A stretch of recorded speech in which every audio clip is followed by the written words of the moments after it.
যেভাবে লেখা আছে আমি সেভাবেই পড়ছি। প্রিয় রাসেল ভাই, আসসালামু আলাইকুম। আমি হুমায়রা বলছি, মিরপুর, ঢাকা থেকে। কিছুদিন আগে প্রচারিত উল্টোকরণের ঘটনা সবাই অনেক পছন্দ করেছেন। সবার কমেন্ট পড়ে তাই মনে হলো। আমারও ভালো লেগেছে ঘটনাটা। এই ঘটনাটা শুনে আমারও একটা ঘটনার কথা মনে পড়ে গেল, যেটা উল্টোকরণ কিনা জানি না, আমার কাছে মনে হলো কিছুটা সেরকমই। যদি ভুল হয় তবে লিসেনারগণ আমাকে ক্ষমা করবেন। ঘটনাটা আমি শুনেছি বেশ কিছুদিন আগে আমার এক রিলেটিভের কাছে। আমার সাথে কিংবা আমার রিলেটিভের সাথে ঘটা কোনো ঘটনা নয়, বলতে পারেন থার্ড হ্যান্ড ঘটনা। আসলে যারা ভৌতিক ব্যাপারগুলো বিশ্বাস করে তারা বোধহয় সব জায়গাতেই ভৌতিক কিছু খুঁজে বেড়ায়। আমিও তার ব্যতিক্রম নই। তাই যেখানেই যাই, সুযোগ পেলেই এইরকম ঘটনা শোনার চেষ্টা করি। ঘটনা ঘটেছে যে পরিবারের সাথে, তারা মুসলিম কিন্তু বাঙালি নয়, থাকেন অস্ট্রেলিয়ার সিডনিতে এবং তারা লেবানিজ বংশোদ্ভূত। আপনি হয়তো জানেন অস্ট্রেলিয়ায় প্রচুর লেবানিজ বসবাস করে। সেরকমই একটা ফ্যামিলি যার সাথে ঘটনাটি ঘটেছে। কথা না বাড়িয়ে চলে যাচ্ছি মূল ঘটনায়।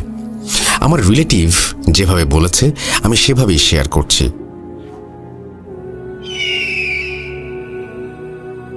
সাদি তার ওয়াইফ এবং ছেলেকে নিয়ে সিডনিতে থাকতেন অনেক বছর ধরে। যখন সাদি সিডনিতে আসেন তখন ওনার বয়স ছিল 25 বছর। উনি একটা ইউনিভার্সিটিতে পড়াতেন, আর সেখানেই পরিচয় হয় জয়তুনের সাথে। জয়তুন এবং আজিজা ছিল কাজিন, তারাও একই ইউনিভার্সিটিতে পড়তেন। সাদির সবসময়ই জয়তুনকে অনেক ভালো লাগতো, আর সেই কথা একদিন সে আজিজাকে বলে। আজিজাকে রিকোয়েস্ট করে যেন জয়তুনকে এই ভালোবাসার কথাটা সে জানিয়ে দেয়। কিছুদিন পার হয়ে গেল, কিন্তু জয়তুনের কাছ থেকে হাঁ বা না সূচক কোনো উত্তর না আসায় সাহস করে উনি নিজেই জয়তুনকে মনের কথা বলে দিলেন। জয়তুন কোনো প্রকার ভনিতা ছাড়াই হ্যাঁ সূচক জবাব দিল। এরপর কিছুদিন পার হয়ে যায়। একদিন কথা প্রসঙ্গে জয়তুনকে সাদি জিজ্ঞেস করল, তুমি এত সহজে রাজি হয়ে যাবে আমি বুঝতে পারিনি। আজিজা কি তোমাকে আমার বিষয়ে কিছু বলেছিল? জয়তুন অবাক হয়ে বলল, তুমি কি বলছো? আজিজা আমাকে কি বলবে? কেন? আমাদের বিষয়? আমি আজিজাকে দিয়ে তোমার কাছে প্রস্তাব পাঠিয়েছিলাম। কই, ও তো আমাকে কিছু বলেনি। দুজনে একটু অবাক হলো এবং সাদি বলল, বাদ দাও, আমরা দুজন একসাথে আছি, এটাই বড় কথা। আগেই বলেছি আজিজা এবং জয়তুন সম্পর্কে বোন হওয়ায় ওরা একই বাসায় থাকতো। বছরখানেক পর সাদির পড়াশোনা কমপ্লিট হয়। এরপর তাদের রিলেশনের বিষয়টি তাদের ফ্যামিলিতে জানালো এবং বলল, আমরা বিয়ে করতে চাই। দুজনের ফ্যামিলি ওদের সম্পর্ক মেনে নিল এবং বিয়ের ব্যবস্থা করে দিল। এর বছরখানেক পার হতেই তাদের একটা ছেলে হলো। সাদি একটি প্রাইভেট প্রতিষ্ঠানে চাকরি করত এবং শুক্রবারে সিডনির একটা মসজিদে ইমামতি করত। অস্ট্রেলিয়ার সিডনিতে অনেক জায়গায় মসজিদগুলোতে লেবানিজ বা বাঙালি প্রভাব আছে। উনি যেহেতু ভালো কোরআন তেলাওয়াত করেন এবং ধর্ম সম্পর্কে ভালো ধারণা ছিল, তাই ওনাকে সবাই শুক্রবার জুম্মার নামাজ পড়ানোর অনুরোধ করেছিল এবং সেই থেকে উনি কন্টিনিউ করে আসছিলেন। ওনার আরও একটি বৈশিষ্ট্য ছিল, যেটা বংশক্রমে পাওয়া। জিনে ধরা মানুষের তদবির করতে পারতেন তিনি। উনি প্রফেশনালি করতেন না, কিন্তু মাঝে মাঝে এটা করতেন নিতান্ত কারো অনুরোধ থাকলে, এবং ওনার কিছু আধ্যাত্মিক ক্ষমতা ছিল সে কারণেও। সাদি যে অফিসে চাকরি করত সেখানেই কোইন্সিডেন্টালি আজিজারও চাকরি হয়ে যায়। চাকরির সুবাদে প্রতিদিনই আজিজার সাথে সাদির দেখা হয়ে যেত। একদিন কথা প্রসঙ্গে সাদি আজিজাকে জিজ্ঞেস করলো, তুমি জয়তুনকে আমার কথা কিছু বলনি? এই কথা শুনে আজিজা রহস্যময় এক হাসি দিয়ে চলে গেল। সেদিন আর জানা হলো না। পরের দিন শুক্রবার সাদি জুম্মার নামাজ পড়ানোর পর মসজিদ সংলগ্ন কবরস্থানের কাছে এসে বাসায় যান। ওই বাসায় তার পরিচিত একজন গোরখোদক, যিনি কিছুটা অসুস্থ ছিলেন। লিসেনার গোরখোদক সম্পর্কে আগেও আশা করি শুনেছেন, তারপরেও বলি, যিনি কবর খোঁড়ার কাজ করেন তাকে গোরখোদক বলা হয়। এই লোকের নাম ছিল আসগর আলী। তো ঘরের কাছাকাছি যখন পৌঁছান তখন যে অবাক করা বিষয়টা ঘটে সেটা দেখার জন্য আসলে সাদি মোটেও প্রস্তুত ছিলেন না। উনি দেখতে পান ওই ঘর থেকে আজিজা বের হয়েছে আর সাদিকে দেখার পর দ্রুত ওই স্থান থেকে চলে যাচ্ছিলেন। কয়েকবার ডাক দেবার সত্ত্বেও আজিজা কোনো রেসপন্স করেনি। আসগরের বাসায় যাওয়াটা অস্বাভাবিক বিষয় না, বিষয়টা হলো ওই লোক সাদির পরিচিত, কিন্তু আজিজা কেন ওই লোকের কাছে গেল? উনি কালো জাদু, জিন, ভূত জাতীয় সমস্যা এবং কবর খোঁড়ার কাজ ছাড়া তো কিছু করেন না। আজিজার বিষয়ে মনে এক প্রকার শঙ্কা নিয়ে সাদি আসগরের বাসায় প্রবেশ করলেন। আসগরকে জিজ্ঞাসা করেন ওই মহিলা কি কারণে এখানে এসেছিল। প্রথমে উনি এ বিষয়ে কিছু বলতে চাননি, পরে অনেক অনুরোধ করার পর একটি কাগজ দেখান।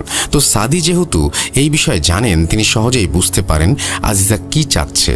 ভয়ানক বিষয় হচ্ছে ওখানে ওনার নিজের নাম মেনশন করা ছিল এবং মেসেজটি দিয়ে বোঝানো বা চাওয়া হয়েছে যেন তার এবং জয়তুনের সম্পর্ক ভেঙে যায়। বিষয়টি দেখে উনি খুব কষ্ট পান এবং অবাক হন। এরপর উনি আসগরকে অনুরোধ করেন, আপনাকে আজিজা যে টাকা দিয়েছে তার ডাবল টাকা দেব, আপনি এটা করবেন না। আমি আমার স্ত্রীকে অনেক ভালোবাসি। আসগর বলেন, ভাই আপনি আমাকে অনুরোধ করবেন না প্লিজ, আমি এমনিতে এটা করতাম না। আপনার প্রতি আমার অনেক শ্রদ্ধাবোধ আছে। সাদির অভ্যাস ছিল নিয়মিত ডায়েরি লেখা। ডায়েরিতে উনি লিখেছেন, আজ আসগরের বাসায় আজিজাকে দেখে খুব কষ্ট পেলাম। আমি কল্পনাও করিনি ও আমাকে ভালোবাসে, কিন্তু সন্দেহ ছিল, তবে এমন ভয়াবহ কাজ করবে এটা মানতেই পারছিলাম না। ও আমার এবং জয়তুনের সংসার ভেঙে দেবার জন্য ব্ল্যাক ম্যাজিক করার চেষ্টা করছিল। ওর সাথে কাল কথা বলতে হবে।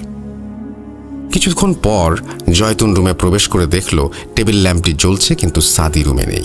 এরপর কাছে গিয়ে ল্যাম্পটা বন্ধ করার সময় হঠাৎ চোখে পড়ল খুলে রাখা ডায়েরিটা। এরপর সে লেখাটা কৌতূহল বশত পড়ে ফেলল। সেসব কি দেখছে নিজেকে কন্ট্রোল করতে পারল না জয়তুন। প্রচণ্ড রাগ, কষ্ট, ঘৃণা কাজ করছিল তার মনের ভেতর। ওর অভ্যাস ছিল সবকিছু বাবাকে শেয়ার করা, কারণ আসলে ওর বাবা ছাড়া আর কেউ নেই। বাবা শুধু বাবাই নয়, ওর বন্ধু, তাই সে কারণেই শেয়ার করা। স্বাভাবিকভাবে জয়তুনের বাবার মনেও প্রচণ্ড ক্ষোভের সৃষ্টি হয়। তিনি মনে মনে ভাবতে থাকেন, তুমি আমার মেয়ের ওপর কালো জাদু করেছ, আমি তোমাকে ছাড়ব না, আমি তোমার ওপর কালো জাদু করব। এরপর যেরকম প্ল্যান করেছিল সেরকম বড় একজন তান্ত্রিকের কাছে যান তারা এবং সবকিছু খুলে বলেন। তান্ত্রিক বলল, আপনি ব্ল্যাক ম্যাজিক করতে চান? আপনি যাকে ব্ল্যাক ম্যাজিক করতে চান তার চুল, নখ এবং কিছু ব্যবহৃত জিনিস নিয়ে এসে আমার সাথে দেখা করবেন। এদিকে জয়তুনের অনেক মন খারাপ দেখে ওকে এবং ছেলেকে নিয়ে বাইরে ঘুরতে যায় সাদি। সাদির ডায়েরির বিষয়ে কিছুই জয়তুন জিজ্ঞাসা করেনি, কিন্তু মনে মনে অনেক কষ্ট পাচ্ছিল। রাস্তায় সাদি নিজেই ড্রাইভ করছিল, অনেক জোরে গাড়ি চালাচ্ছিল। কিছু দূর যাওয়ার পর কিছুটা পাহাড় ঘেরা একটা নির্জন রাস্তায় পৌঁছায় তারা। হঠাৎ রাস্তার মাঝখানে একটা কালো ছায়ার মতো তারা দেখতে পেল। ওনার কাছে অবয়বটা আজিজার মতোই মনে হলো। উনি একটু অন্যমনস্ক হয়ে যান, অজান্তেই হার্ট ব্রেক করেন এবং গাড়ি নিয়ন্ত্রণ হারিয়ে উল্টে যায়। প্রচণ্ড ধাক্কায় উনি বেহুশ হয়ে যান। কিছু সময় পর যখন হুঁশ ফিরে আসে, উনি দেখতে পান তার প্রাণপ্রিয় ছেলে এবং জয়তুন পড়ে আছে রাস্তায় রক্তাক্ত অবস্থায়। এই দৃশ্য দেখে উনি আবার বেহুশ হয়ে পড়ে যান।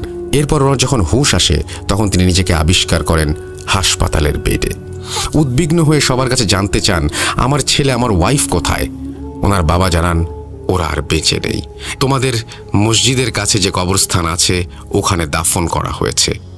এরপর হসপিটাল থেকে বেরিয়ে বাসায় না গিয়ে কবরস্থানে যান তিনি এবং স্ত্রীর কবর জিয়ারত করেন। হঠাৎ উনি দেখতে পান ওনার ছেলে ওনার পাশে বসে আছে। আবেগে উনি ছেলেকে জড়িয়ে ধরেন। এমন সময় চোখ পড়ে আসগরের দিকে। আসগর কেমন যেন ভয়ার্ত চোখে তার দিকে তাকিয়েছিল। কাছে ডাকতে আসগর তাকে প্রশ্ন করে, ভাই আপনি কার সাথে কথা বলছেন? উত্তরে সাদি বলেন, কেন, আমার ছেলে। আসগর খুব অবাক হয়ে বলে, আপনার ছেলে তো মারা গেছে, আপনার পাশে তো কেউ নেই। আমি নিজে তার কবর খুঁড়েছি। ভাই আপনার কি হয়েছে? এরপর আসগর সাদিকে প্রশ্ন করেন, আপনি তো এসব বিষয়ে অনেক ধারণা রাখেন, আপনার কি মনে হয় আপনার ছেলে আর ভাবির মৃত্যু কি স্বাভাবিক? আমার কাছে কিন্তু মনে হয় না। আমি আপনাদের পিছনে একটি কালো ছায়া দেখতে পেয়েছিলাম, যেটা ছিল ভাবির। সাদিরও সেই কথাই মনে হচ্ছিল। আসগরের সাথে কথা না বাড়িয়ে উনি বাড়ির দিকে যাচ্ছিলেন আর মনে মনে ভাবছিলেন, তাহলে কি আজিজা অন্য কোনো মাধ্যমে কাজ করিয়েছে, যার ফলেই আমার ছেলে এবং ওয়াইফ মারা গেল? এদিকে জয়তুনের বাবা পাগল প্রায় তার একমাত্র কন্যা এবং নাতনির বিদায়ে। এবার সে দৃঢ় প্রতিজ্ঞাবদ্ধ হলো আজিজার বিষয়ে, কারণ এবার সে নিশ্চিত এ কাজ আজিজা ছাড়া কেউ করেনি। দুদিন পরেই সে তান্ত্রিকের কাছে তার চাওয়া জিনিসগুলো নিয়ে উপস্থিত হয় আর তাকে জানায় তার মেয়ে অ্যাক্সিডেন্টের ঘটনা। তান্ত্রিক বললেন, এবার কোনো জিন নয়, আপনার মেয়ে কারিনকে দিয়েই ওকে শাস্তি দেওয়াতে পারেন। যদি আপনি আজিজার এই সমস্ত জিনিসগুলো আপনার মেয়ের লাশের মুখের ভেতর দিয়ে সেলাই করে দিতে পারেন, এবং আরও কিছু রিচুয়াল আছে যেগুলো করলে পরে কারিন বসে আসবে। উনি কথা মতো সব কাজ করলেন। সত্যি কথা বলতে, একজন ইনোসেন্ট মানুষ তার আপনজন হারালে কতটা অ্যাগ্রেসিভ হতে পারে তার জলজান্ত প্রমাণ হলো জয়তুনের বাবা। তাই ভয়ঙ্কর কাজ তার মতো মানুষের পক্ষে অনেক কঠিন ছিল, কিন্তু মেয়ের মৃত্যুর প্রতিশোধের কাছে বিষয়টি নিতান্তই নগণ্য ছিল। তান্ত্রিক জয়তুনের বাবাকে বললেন, আপনার সব কাজ শেষ, এখন বাড়ি যেতে পারেন, এখন শুধু অপেক্ষার পালা। কারিনদের সম্পর্কে হয়তো কম বেশি সবাই জানেন। কারিনরা সবসময় অপেক্ষায় থাকে কখন মানুষ তাকে ডাকে এবং নিজের ঈমান নষ্ট করে। কারিনদের কাজই হচ্ছে মানুষকে ধোঁকা দেওয়া। যুগে যুগে কারিনরা ধোঁকা দিয়েছে এবং ভবিষ্যতে পৃথিবী ধ্বংস হওয়া পর্যন্ত তারা মানুষকে ধোঁকা দিয়ে যাবে।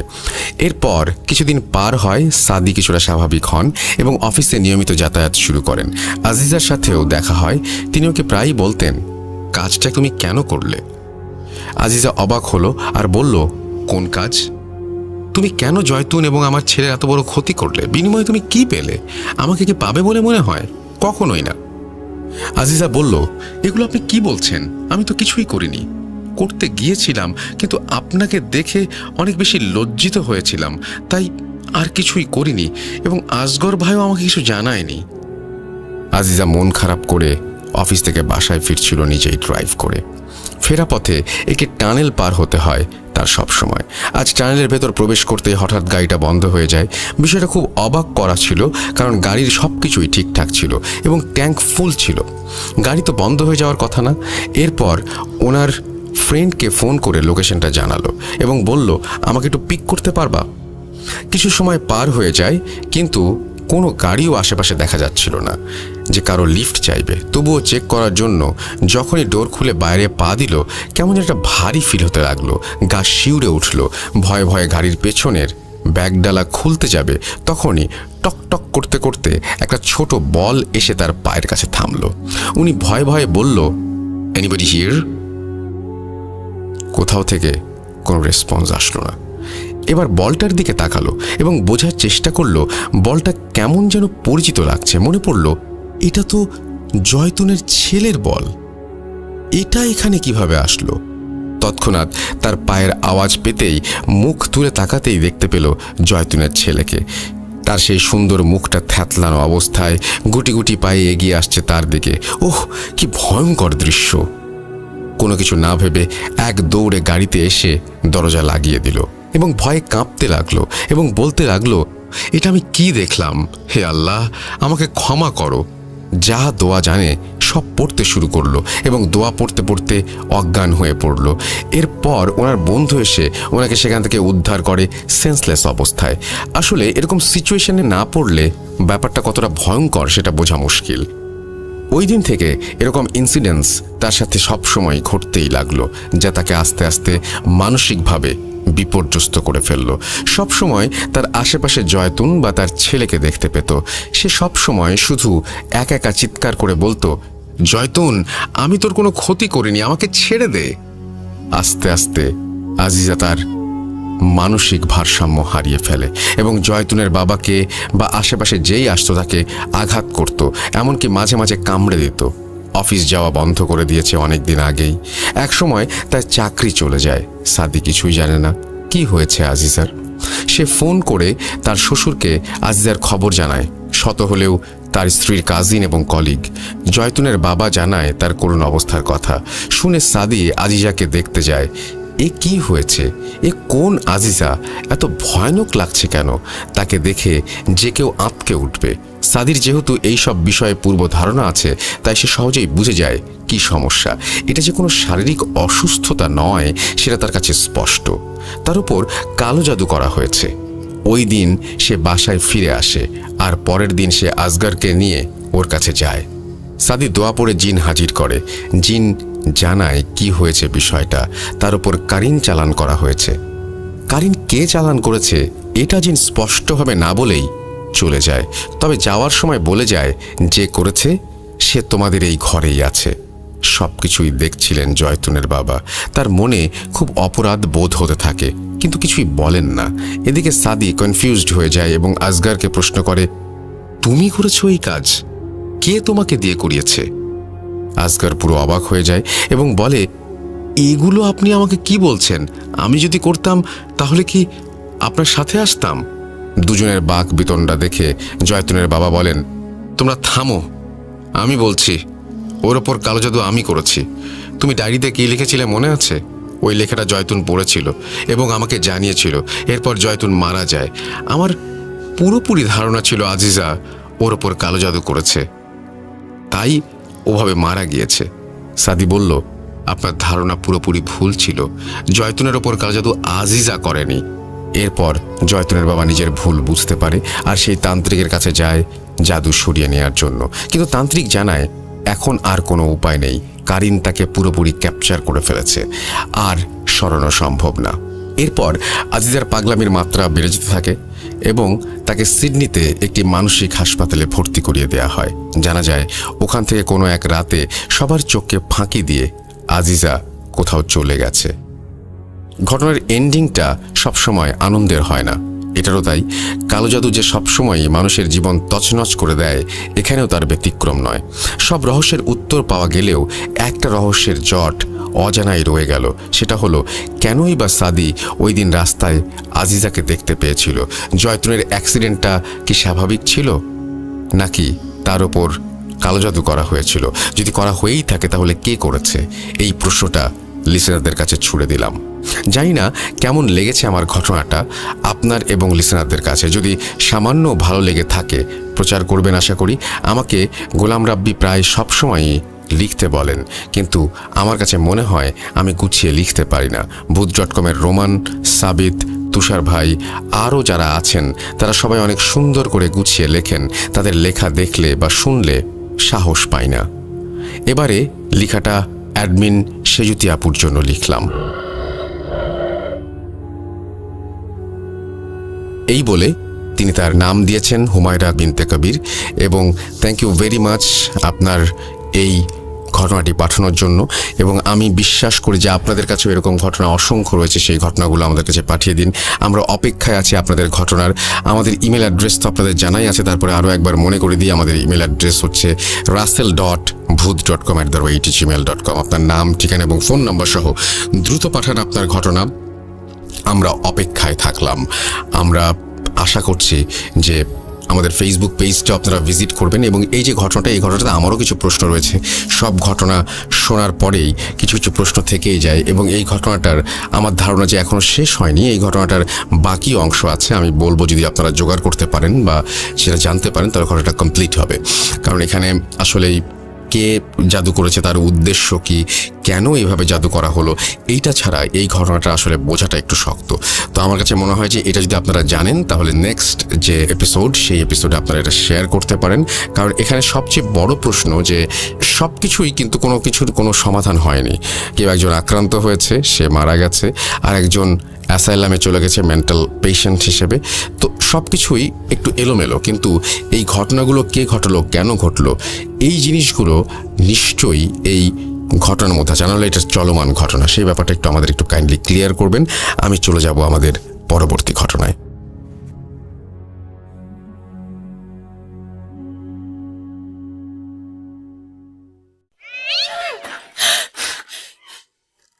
আজ আবার শুনতে পাচ্ছেন শব্দটা? ভয়ের আরেক নাম ভূত.com with Russell. যেভাবে লেখা আছে আমি সেভাবেই পড়ছি। আসসালামু আলাইকুম রাসেল ভাই ও ডিয়ার লিসেনার্স, আমি মোহাম্মদ সাবিত আলম, লিখছি ময়মনসিংহ বিভাগ থেকে। আমি বর্তমানে ভূত.com-এর একজন মডারেটর হিসেবে কাজ করছি। আজ আমি নতুন একটি ঘটনা নিয়ে আবারও আপনাদের মাঝে ফিরে এসেছি। ঘটনাটি আমি যার কাছ থেকে শুনেছি তিনি আমার কোচিংয়ের একজন কলিগ ছিলেন। বলে রাখা ভালো যে 2017 সাল থেকে ময়মনসিংহের কোনো এক কোচিং সেন্টারে আমি পার্ট টাইম টিচার হিসেবে জয়েন করি। সেখানেই ওনার সাথে আমার পরিচয় হয়। ওনার নাম প্রকাশে আপত্তি থাকায় আমি ওনার নাম রাশেদ হিসেবে ব্যবহার করছি। 2019-এর পর কোনো এক কারণে কোচিং ছেড়ে দিই আমি। রাশেদ ভাইও কিছুদিন পর কোচিং ছেড়ে ঢাকায় চলে যান, কিন্তু ওনার সাথে আমার যোগাযোগ ছিল। উনি ভূত.com-এর বড় একজন ফ্যান। আমি মডারেটর হবার পর আমাকে উনি বলেছিলেন যে উনি যখন ময়মনসিংহে আসবেন আমাকে ওনার লাইফের একটি ঘটনা বলবেন। রাশেদ ভাই বয়সে আমার থেকে 2-3 বছরের বড় হবেন। লাস্ট কয়েক মাস আগে ওনার একটি চাকরির ইন্টারভিউ ময়মনসিংহে হওয়ায় উনি ময়মনসিংহ আসেন, আর আমি ওনার সাথে দেখা করে ঘটনা শোনার সুযোগ পেয়ে যাই। আমি রাশেদ ভাইকে নিয়ে ময়মনসিংহের কাচারি ঘাটের কাছের একটি চায়ের দোকানে বসে ওনার সাথে নিয়মিত জীবনের খোঁজ খবর নেবার পর্ব শেষ করে ওনাকে আমি আচমকাই বলে বসি, ভাই, আপনি না আমাকে ঘটনা বলবেন বলেছিলেন, আজকে বলেন। উনি আমার কথা শুনে আমার দিকে তাকিয়ে মুচকি একটা হাসি দিয়ে একটা সিগারেট ধরিয়ে কিছুক্ষণ সেটা টেনে আমার দিকে বাড়িয়ে দিলেন। আমি ওনার কাছ থেকে সিগারেট নিয়ে টান দিতে যাব, তখনই উনি বলতে শুরু করলেন ওনার জীবনের এক কালো অধ্যায়। রাশেদ ভাইয়ের ঘটনা উনি আমাকে যেভাবে বলেছেন আমি সেভাবে লেখার চেষ্টা করছি। অনিচ্ছাকৃত ভুল ত্রুটির জন্য ক্ষমা চেয়ে নিচ্ছি। বলছেন রাশেদ ভাই। না না না, আমি এই কাজ করব না। আমি যার তার কাজ করি না। আমি সেই জায়গাতেই যাই যেই জায়গায় আমাকে প্রয়োজন। তোর পরিবার বা তোর বোনের সুস্থতার উসিলা হবার নির্দেশ যদি আমি পাই তবেই আমি যাব কাজ করতে। আমার কাছে কেউ আসে না, আমি নিজে সেখানে যাই যেখানে উসিলা হিসেবে আমাকে প্রয়োজন হয়। বলছিলেন হুজুর। হুজুরের মুখ থেকে এসব কথা শুনে আমি আর আমার বন্ধু মাহিন হতাশ হয়ে সেখান থেকে চলে আসছিলাম। মাহিন আমার কাঁধে হাত দিয়ে বলল, বন্ধু, সব ঠিক হয়ে যাবে, অন্য কোনো হুজুরের কাছে যাই চল। আমার তখন কোনো হিতাহিত জ্ঞান ছিল না। যে যাই সাজেস্ট করছিল তাই করছিলাম, কোনো সুযোগ ছাড়তে চাচ্ছিলাম না। কে জানে, পেয়েও তো যেতে পারি কোনো সমাধান। মাহিনের সাথে মসজিদের পর মসজিদ ঘুরছি, হুজুরদের সমস্যা বলছি, কিন্তু সমস্যা শুনে সবাই ইয়া আল্লাহ বলে মাফ চাইতেন আমাদের কাছে, আর বলতেন সমস্যার কারণই আপনারা জানেন না, মাফ করবেন, এই কাজে আমি নেই। আমি আশার কোনো আলো দেখতে পাচ্ছিলাম না, কোনো ধরনের সমাধান মাথায় আসছে না, কি করব তাও জানি না আমি। মাহিনকে নিয়ে রিকশা ডেকে বাসায় চলে আসি আমি। মাহিন আমাদের প্রতিবেশী ও আমার স্কুলের বন্ধু। আমাদের বাসায় যাতায়াত ছিল ওর প্রচুর পরিমাণে, তাই আমাদের সমস্যা ওর সবই জানা ছিল, আর তাই সে আমার সাথে থাকতো কোনো একটা সমাধান খুঁজে বের করবার জন্য। আমি আর মাহিন আমাদের বাসার গেটের সামনে আসতেই দেখি এক হুজুর আমাদের বাসার গেটের সামনে দাঁড়িয়ে আছেন। আমি তাকে পেছন থেকে দেখছিলাম, তাই চিনতে পারছিলাম না যে আসলে কে। আমার মন তখন মোটেও ভালো ছিল না। আমার পরিবারের সাথে যা যা হচ্ছে সেগুলোর জন্য মনে অনেক রাগও ছিল, তাই ভাবছিলাম যে কোনো শয়তান হুজুর হয়তো এসে দেখছে আমার পরিবারের অবস্থা আর মনে মনে হাসছে। আমি দৌড়ে গিয়ে পেছন থেকে হুজুরের ঘাড়ে হাত দিয়ে ধরতেই উনি আমার দিকে ফিরে তাকান। ওনাকে দেখে আমি ভূত দেখার মতো অবাক হয়ে যাই। আরে, এ তো সেই হুজুর যে বলেছিল যে সবার সাথে কাজ করে না, আমাদের হেল্প সে করবে না বলেছিল। তাহলে এখানে কি করছে? বাসার ঠিকানাই বা কিভাবে জানল? আমি হুজুরের দিকে তাকিয়ে প্রশ্ন করলাম, আপনি এখানে কি চাই? সাহায্য করবেন না বলেই তো দিয়েছেন, ঠিকানা কোথায় পেলেন? উনি আমাকে বললেন, আমি কিভাবে ঠিকানা পেয়েছি সেটা জেনে তুই কি করবি? বলতো, এই বাসায় যে মেয়ে থাকে সেই কি তোর বোন? সমস্যাটা কি তারই? আমি হ্যাঁ বোধক উত্তর দিয়ে মাথা নাড়লাম। উনি তৎক্ষণাৎ আমাকে বললেন, তোর নাম তো রাশেদ, তাই না? আচ্ছা শোন, আমি আগামী 5 দিন পর তোদের বাসায় আসব। এখনো সময় হয়নি তোর বোনের চিকিৎসা করার। সময় হোক, আমি আসব। আল্লাহ ভরসা বাবা। এই বলে উনি মাহিনের দিকে তাকান আর এরপর চলে যান সেখান থেকে। আমি ওনাকে পেছন থেকে ডাকতে থাকি, আরে হুজুর, হুজুর কোথায় যান? 5 দিন পর কেন আসবেন? আরে ভণ্ড নাকি, টাকা খাবার ধান্দা। আমার কথা শেষ হতে হতে হুজুর আস্তে আস্তে দূরে চলে যেতে লাগলেন। আমি হতভম্ব হয়ে যাই ঘটনার আকস্মিকতায়, আর মাহিনের দিকে তাকিয়ে দেখি তাকেও আমার মতো চিন্তিত দেখাচ্ছে। এরপর আমি আর মাহিন যে যার বাসায় চলে যাই। রাতের বেলা বাসায় ঢুকতেই আম্মু আব্বুর রুমে গিয়ে ওনাদের বলি যে এখনো কোনো সমাধান পাইনি। সেই হুজুরের কথা আম্মু আব্বুকে বলিনি, কারণ আমার মনে হয়েছে লোকটা পাগল।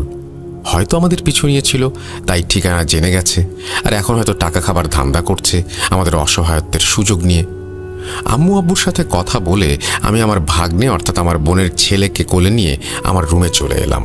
আমার ভাগ্নের বয়স প্রায় 2.5 বছর, কিন্তু সে প্রায়ই তার মায়ের আদর থেকে বঞ্চিত।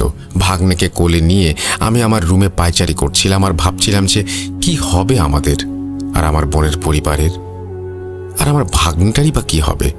ভাবতে ভাবতে দেখি আমার ভাগ্নে ঘুমিয়ে গেছে আমার কোলে। ভাগ্নেকে আমি রুমে দিয়ে এসে আমার বোনের রুমের দরজার সামনে দাঁড়াই। দরজাটা লক করা, কিন্তু কেন? বোনের রুমের দরজার ভেতর থেকে খুব ভারী গলার আবছা আওয়াজ পাচ্ছিলাম। তোর ক্ষমতা আছে আমাকে ধরে রাখার? সময় চলে আসছে, আর কিছুদিন বাকি। এরপর আবার শুনতে পেলাম হালকা গলার আওয়াজ, ইনশাআল্লাহ তোর সব ধোঁকা থেকে মুক্তি দেবেন আল্লাহ। এরপরেই আপুর রুমের থেকে চিৎকারের আওয়াজ শুনি আমি। মনে হচ্ছে কেউ যেন কাউকে এতই মারছে বা টর্চার করছে যে ব্যথায় সে এভাবে কাতরাচ্ছে আর চিৎকার করছে। আমি আপুর রুমের দরজা খুলে আপুর রুমের লাইট জ্বালাতে গিয়ে দেখি আপু বিছানায় ঘুমাচ্ছেন।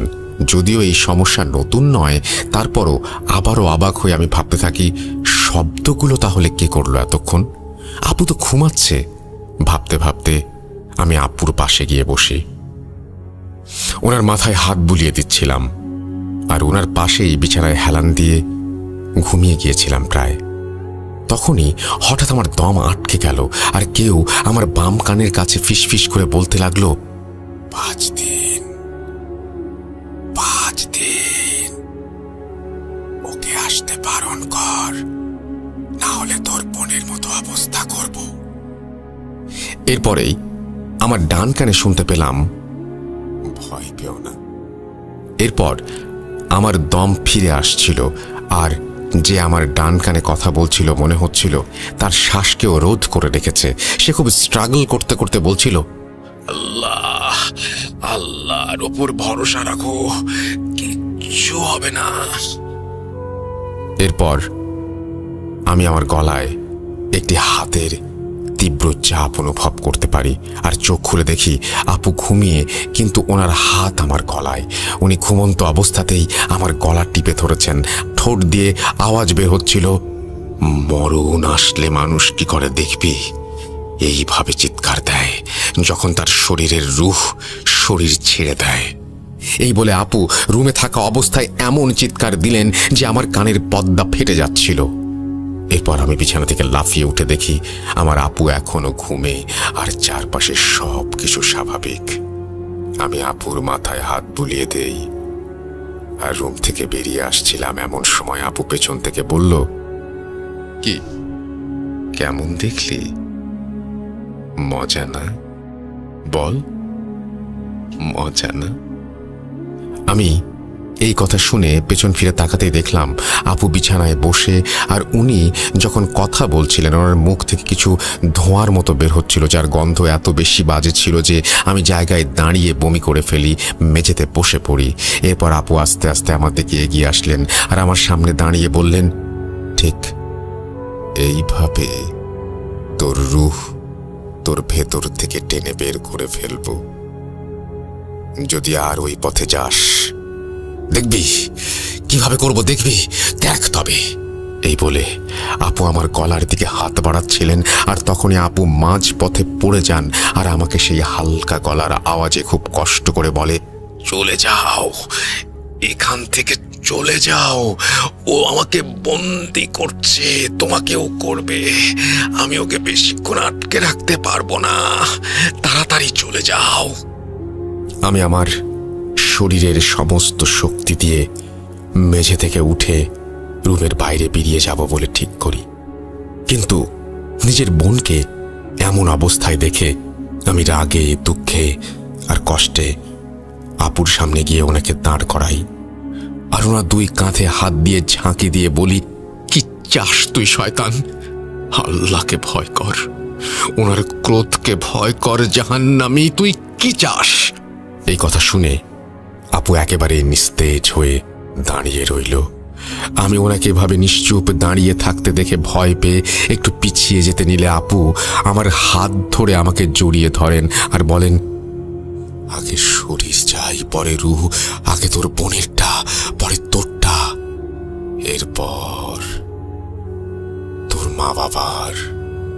আমাকে জাগিয়ে অনেক ভুল করেছে ও, আমাকে কেন ডাকলো? আমি এবার সব শেষ। আপু কথাটা শেষও করতে পারেনি, তার আগেই উনি আমাকে ছেড়ে দেন আর আমার থেকে দূরে সরে গিয়ে হালকা আওয়াজে বলেন, চলে যেতে বললাম না তোকে? চলে যা, ও তোকে বন্দি করার আগে চলে যা। এরপর আমার আর কিছুই মনে নেই। এরপর আমার ঘুম ভাঙলো পরদিন সন্ধ্যায়। ঘুম থেকে উঠে দেখি আমি নিজের বিছানায় শুয়ে আছি আর আমার আম্মু আমার পাশে বসা।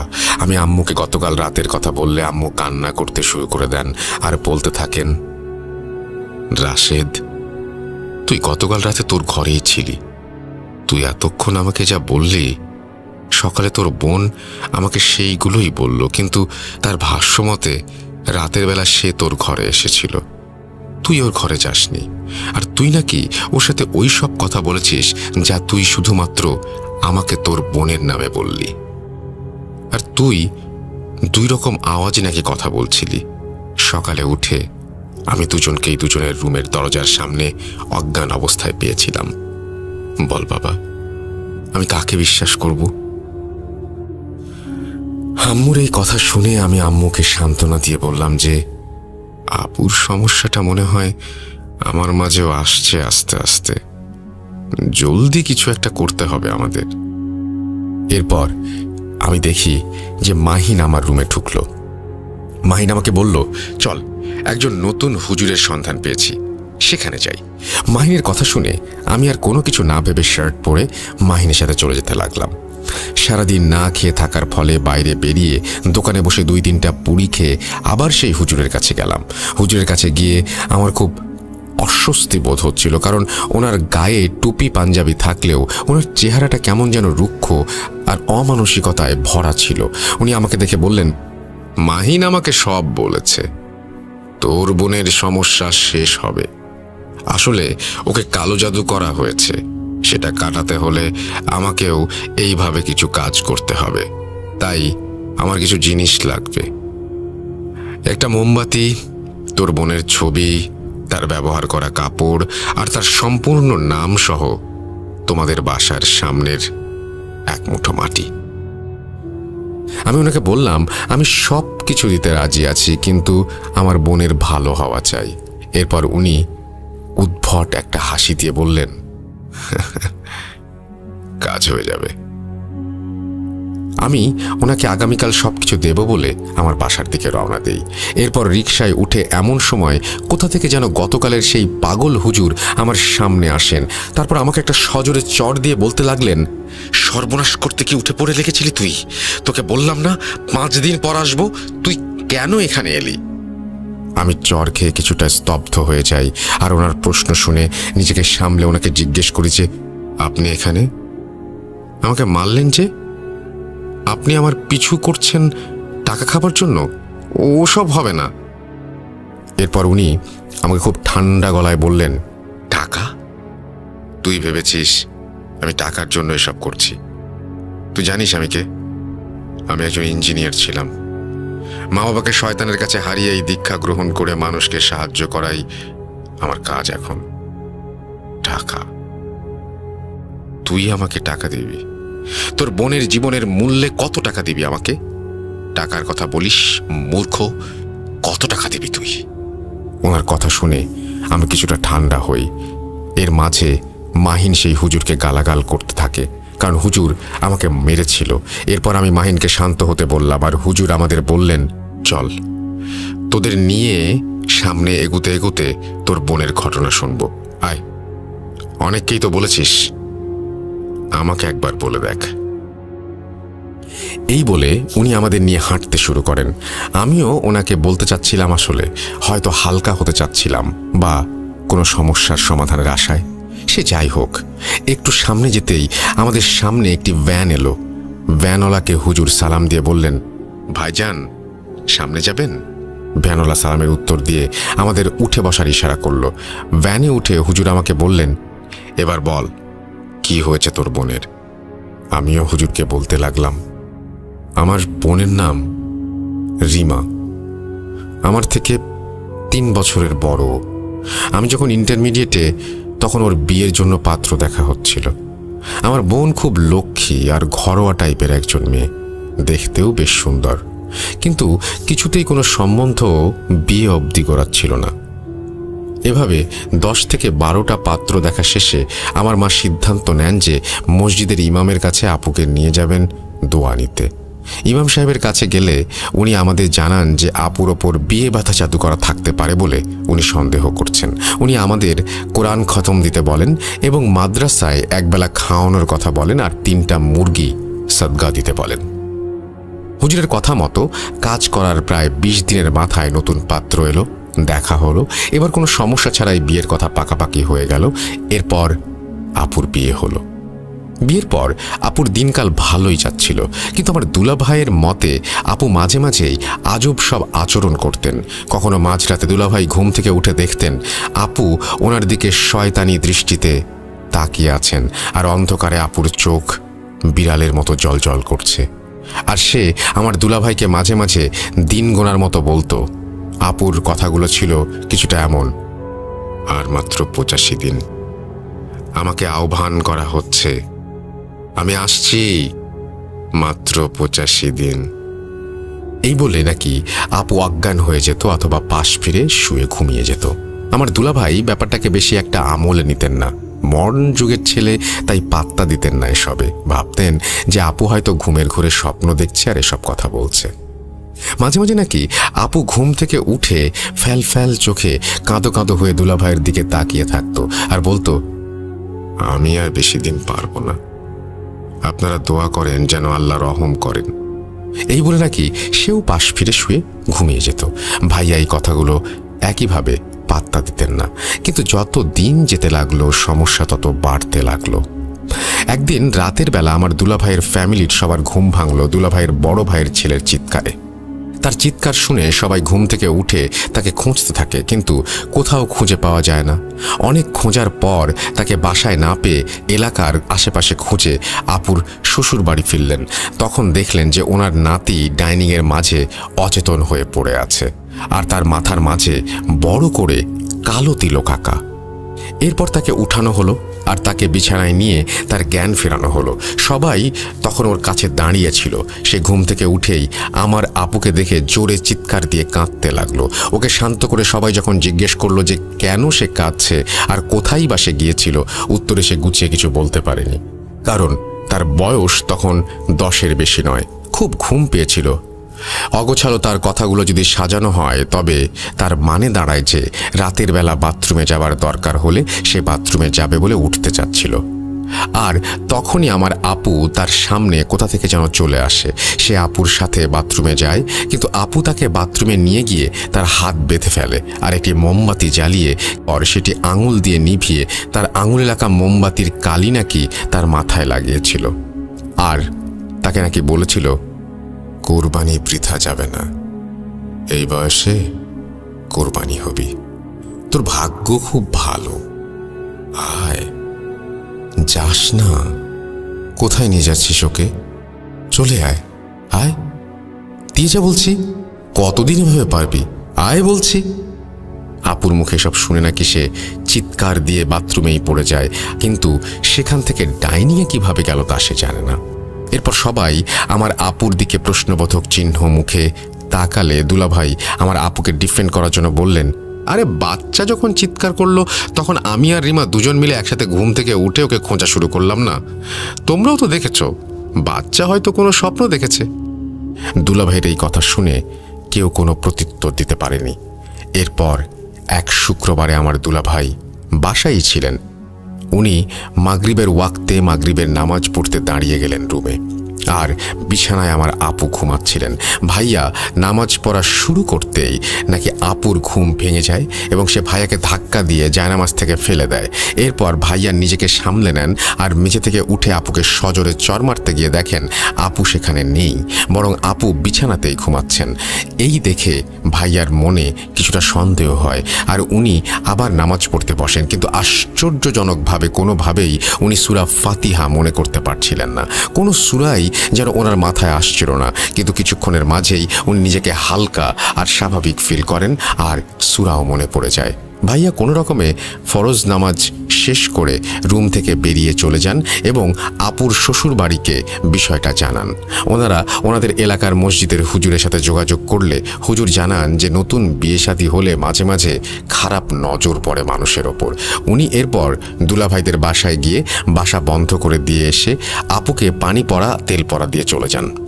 পরের দিন রাতে হুজুর আবার দুলাভাইয়ের বাসায় আসেন আর আম্মুকে বলেন, আপনার ছেলের বউয়ের ওপর একটা কালো ছায়া আছে, কিন্তু কি সেটা কেন আপনার ছেলের বউয়ের ওপর বুঝতে পারছি না। আসলে আমি কবিরাজ নই তো, তাই এসব বিষয়ে খুব বেশি জ্ঞান নেই আমার।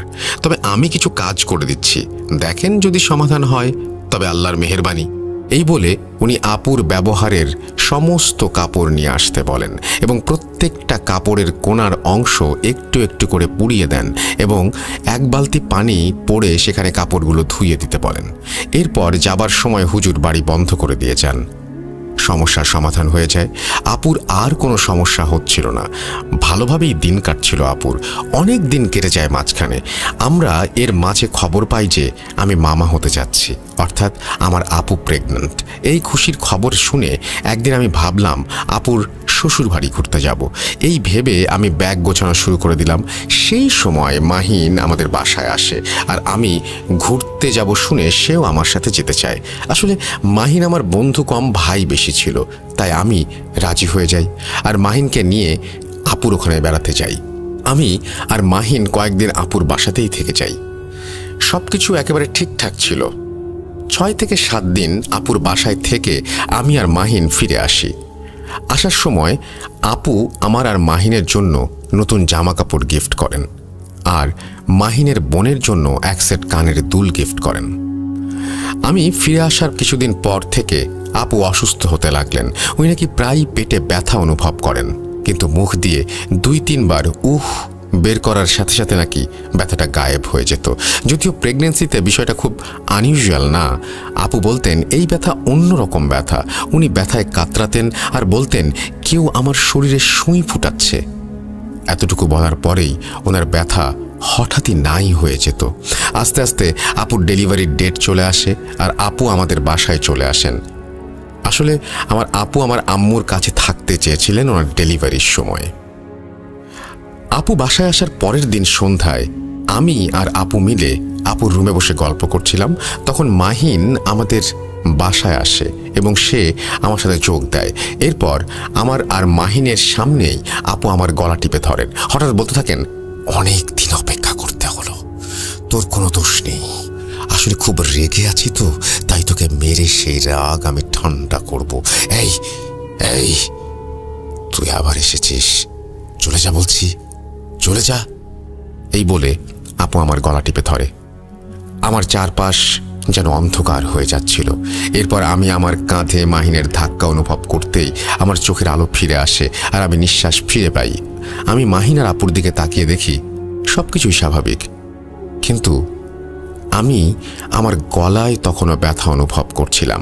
মাহিন আমাকে বলে, কিরে রাশেদ, কথার মাঝে কি ভাবছিলি? আজ যাই রে, পড়া আছে, দেরি হলে আম্মু অনেক বকবে। এরপর আমাকে আর আপুকে বিদায় দিয়ে মাহিন বাসায় চলে যায়। আমি এরপর বাথরুমে গিয়ে আয়নায় দেখি আমার গলায় আঙুলের ছাপ স্পষ্ট। আমি কিছুতেই মিলাতে পারছিলাম না যে কি থেকে কি হয়ে গেল আমার সাথে। সেদিন রাতে আমি আমার রুমে রাতের বেলা একাধিক ব্যক্তির হাঁটা চলার আওয়াজ শুনতে থাকি। ঘুমের মাঝে কেউ আমার কানের কাছে এসে ভারী গলায় বলতে থাকে, কতদিন ওকে সাহায্য করবি, কতদিন ওর সাহায্য নিয়ে বাঁচবি? আর বেশি দিন নাই, শেষ হবে, সব শেষ হবে। পরক্ষণেই আমার হালকা একটা আওয়াজ শুনতে পাই, ভয় পেও না, আমি আছি। কতদিন পারবো জানি না, কিন্তু আমি আছি, আল্লাহ ভরসা। ভোর হচ্ছে, ওঠো, নামাজ পড়ো, দোয়া করো। হালকা সেই কণ্ঠটা আমি শুনতে পাই। সেই কণ্ঠে যেন খুব কষ্ট নিয়ে এই কথাগুলো বলতে থাকে। এদিকে আম্মুকেও কিছু বলতে পারছিলাম না যে আমার সাথে কি হচ্ছে, কারণ আম্মু অলরেডি আপুকে নিয়ে ব্যস্ত। আর যতই ডেলিভারির ডেট আসছিল, আম্মু যেন ততই খুশি আর নার্ভাস, দুটোই হচ্ছিলেন একসাথে। এর মাঝে দেখতে দেখতে আপুর ডেলিভারির ডেট চলে আসে আর ফুটফুটে এক পুত্র সন্তানের জন্ম দেন আমার আপু। আমরা সবাই খুবই খুশি, আর দুই পরিবারের মাঝে আনন্দের কোনো সীমা ছিল না। আমার ভাগ্নেকে নিয়ে আপু যখন বাসায় ফিরলেন, তখন আমি খেয়াল করতে পারলাম যে আমার ভাগ্নে আমার আপুর কাছে গেলেই কান্নাকাটি করে, আর অন্য সবার কোলে চুপ থাকতো। আপুর কোলে বসে সে খেতেও চাইতো না, কাঁদতে থাকতো। এই সমস্যাটা সন্ধ্যার পর বেশি দেখা যেত, যদিও বিষয়টা স্বাভাবিক মনে হতো না আমাদের, তবুও বেশি একটা আমলে নেই না বিষয়টা। এরপর আপু তার শ্বশুর বাড়ি ফিরে যান আর আমার ভাগ্নেকে নিয়ে যান। ফিরে যাওয়ার পরে আপু যেন নিজেকে পুরোপুরি বদলে ফেলেন আর নতুন করে অন্য রকম এক মানুষ হয়ে যান।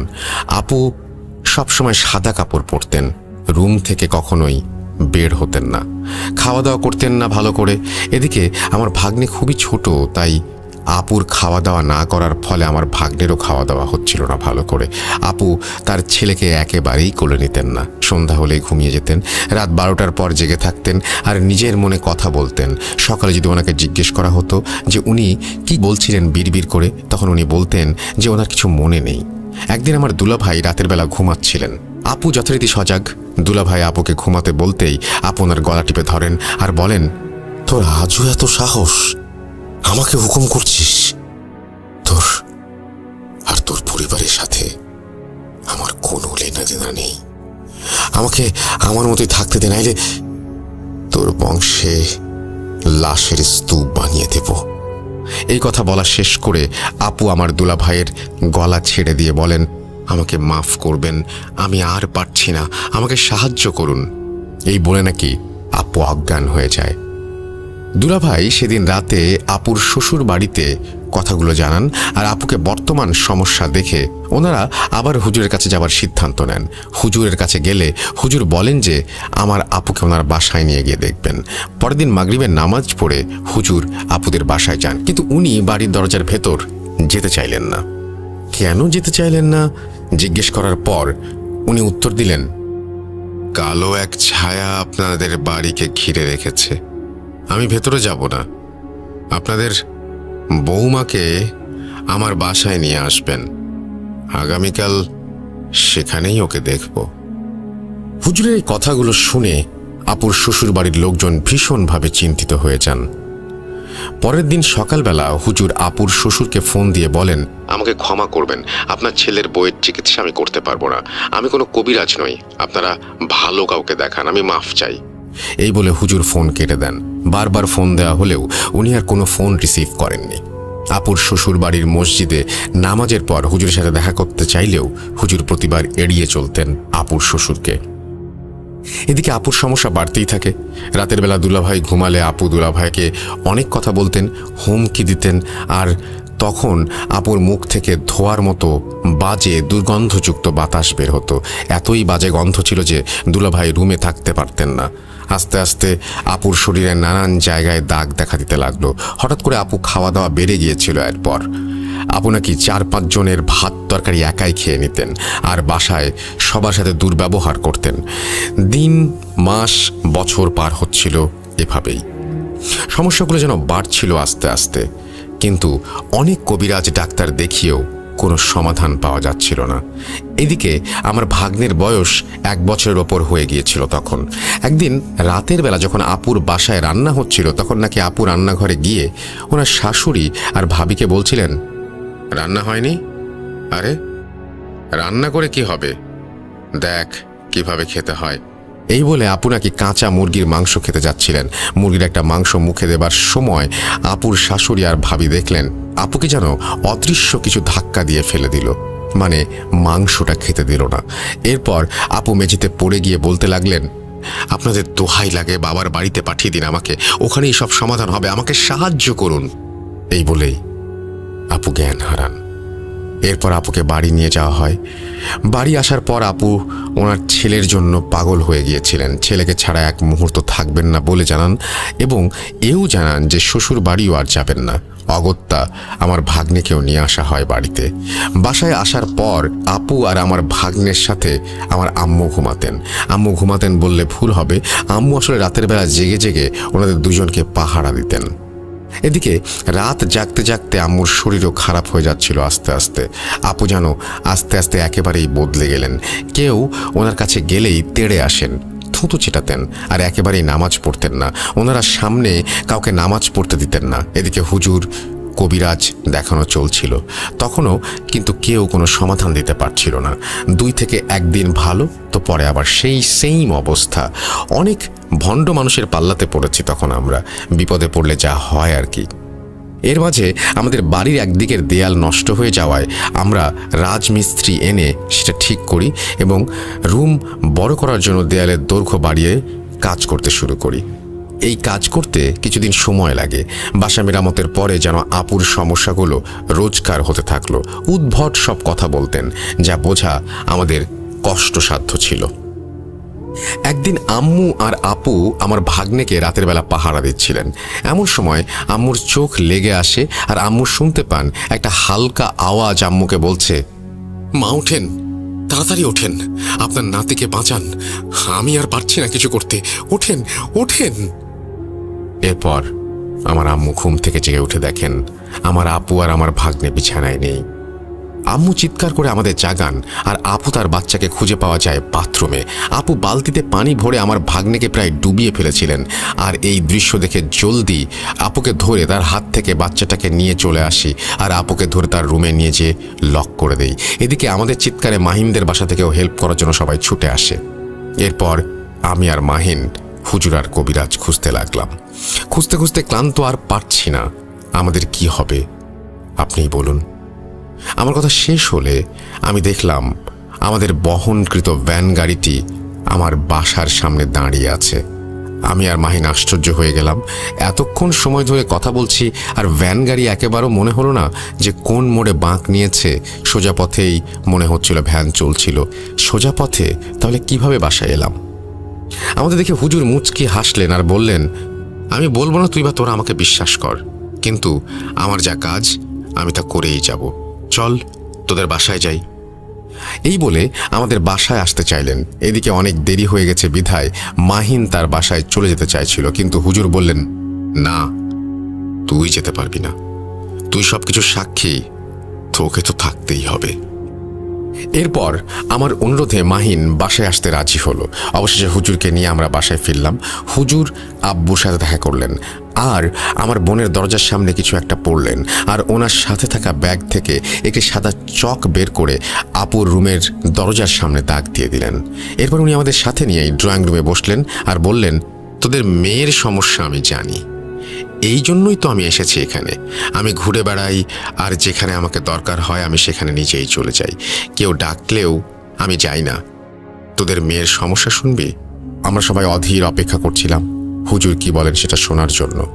আমরা হুজুরকে হ্যাঁ বোধক ইশারা জানাতেই হুজুর বলতে লাগলেন, 1500 বছরের বেশি বয়স্ক, নিকৃষ্ট, পাপী, অবাধ্য জিনকে আহ্বান করা হয়েছে তোদের মেয়ের জীবন নাশ করতে। তোদের মেয়ে কেন বেঁচে আছে জানিস? তবে শোন, তোদের মেয়ের দাদা উনি ছিলেন খুব ধার্মিক আর পরহেজগার একজন ব্যক্তি। তোরাও আল্লাহর রহমতে নামাজি আর ধার্মিক। তোর মেয়ের দাদা কয়েকটা জিন পালতেন, এর মধ্যে 3 জনকে তোদের মেয়ের দাদা মৃত্যুর আগে তোদের পরিবারকে রক্ষা করার জন্য জিম্মা দিয়ে যান। কিন্তু এই 1500 বছরের শয়তান জিন তাদের মধ্যে 2 জনকে মেরে ফেলেছে, আর একজন এখনো তোদের মেয়েকে রক্ষা করে আসছে। ওকে মারতে পারেনি কারণ 3 জনের মধ্যে সে সব থেকে শক্তিশালী। মনে আছে রাশেদ তোর, গতকাল রাতে তোর বোন যখন তোকে বলেছিল আমাকে আসতে বারণ করার জন্য, এরপরেই তোকে তোর বোন আবার কি বলেছিল? ভয় পেও না, তাই তো? এই কথা সেই রক্ষাকারী জিনের। তোর মেয়ের জামাইকে রাতের বেলা কাঁদো কাঁদো গলায় সেই বলতো যে আর পারছি না। তোদের মেয়ের গর্ভে তোদের নাতি থাকা অবস্থায় ব্যথার উপক্রম করতো যখন শয়তান, তখন সেই রক্ষক জিনই সেটা সমাধান করত। তোদের মেয়ে জামাইকে নামাজে শয়তানটা ধাক্কা দিলে সেই রক্ষক জিনই ওর মাথায় আবার সূরা মনে করে নামাজ পড়তে সাহায্য করে। কাঁচা মাংস খেতে গেলে তোদের মেয়েকে সেই বাধা দিয়েছিল। তোর মেয়ের জামাইয়ের বড় ভাইয়ের ছেলেকেও এই জিনই রক্ষা করেছিল সেদিন। সে তোর পরিবারকে রক্ষা করে আসছে নানানভাবে। এতটুকু শুনে আমি জিজ্ঞাসা করলাম, হুজুর 1500 বছরের জিনকে আহ্বান করা হয়েছে মানে বুঝলাম না। আমার কথা শুনে হুজুর হাসলেন আর বললেন, এর উত্তর একজনই দিতে পারে, মাহিন। হুজুরের কথা শুনে আমি আর আমার পরিবার এমন শক খেলাম সেটা বলে আর বোঝাতে পারবো না। আমরা সবাই মাহিনের দিকে তাকাতেই দেখলাম মাহিন প্রচণ্ড রাগ নিয়ে হুজুরের দিকে তাকিয়ে আছে আর বলছে, ভেবেছিলাম কোনোদিন কেউ জানবে না, কিন্তু আপনি কোথা থেকে এসে জেনে গেলেন সবকিছু? আমি এবার প্রচণ্ড রাগ নিয়ে মাহিনের গালে একটা চর বসিয়ে বলি, সবকিছু খুলে বল মাহিন। এরপর মাহিন বলতে শুরু করলো, রিমাকে আমি কখনো আপন নজরে দেখিনি। ওকে আমি ভালোবাসতাম, কিন্তু আমার ভালোবাসার কোনো মূল্যও দিত না আর বুঝতেও চাইতো না। কখনো বলতেও পারিনি ওকে। একে তো বন্ধুর বোন, তা আবার বয়সে বড়। ওর বিয়ের কথা উঠলে আমি কি করব ভেবে অনেক কিছু করব বলে ভাবি, কিন্তু আমি ইন্টারমিডিয়েটের এক ছেলে, কী বা করব? শেষমেশ কোনো পথ না পেয়ে আমার মাথায় একটা শয়তানি প্ল্যান আসে। বিভিন্ন জায়গায় অনেক খুঁজে খুঁজে এক তান্ত্রিকের সন্ধান পাই। নিজের জমানো টাকা তার কাছে দিয়ে তার মাধ্যমে রিমার বিয়ে বন্ধ করার জন্য কালো জাদু করি। ভাবছিলাম আর বেশি কিছু করব না, কিন্তু হুজুরের কাছে গিয়ে জাদু কাটিয়ে রিমার বিয়ে দিলি তোরা। রাগে কষ্টে আমি পাগল হয়ে গিয়েছিলাম, তাই আমি রিমার উপর কালো জাদু করে ওকে মেরে ফেলতে চেয়েছিলাম। ও আমার যখন না, তখন কারোর না। রিমার শ্বশুর বাড়ি বেড়াতে গেলে রিমা যে কানের দুল আমার বোনের জন্য দিয়েছিল সেটাও আমি কালো জাদুর কাজে ব্যবহার করেছি। কিন্তু তোরা খুব নামাজি আর রিমার হাজবেন্ড খুব ধার্মিক, তাই ওর সন্তান যখন রিমার গর্ভে, তখন আমি চেয়েও রিমার কোনো ক্ষতি করতে পারছিলাম না। ওদের বাসাটাও বন্ধ ছিল তখন, কিন্তু বাচ্চা হয়ে যাওয়ার আগে রিমা যখন এখানে এলো তোদের বাসায়, তখন আমি ওর ওপরে কালো জাদু করি। কিন্তু তোদের এই বাসা তোদের দাদা সুরক্ষিত করে রেখেছিল, তাই বেশি কিছু করতে পারিনি, হুজুরকে ভয় দেখানো ছাড়া। এরপর তোর বাসা মেরামতের কাজ করতে গিয়ে মাটি খুঁড়ে বাসার সুরক্ষা নষ্ট করে ফেললে আমি ফাইনালি রিমা আর তার ছেলেকে মেরে ফেলার জন্য ফ্রি হয়ে যাই। কিন্তু পারছিলাম না সেই ভালো জিনের জন্য, তাই আজ তোকে এই তান্ত্রিকের কাছে নিয়ে গিয়েছিলাম। রিমাকে শেষবারের মতো কালো জাদু করতে কিছু জিনিস লাগতো সেই কাজে, তাই তোকে নিয়ে গিয়েছিলাম।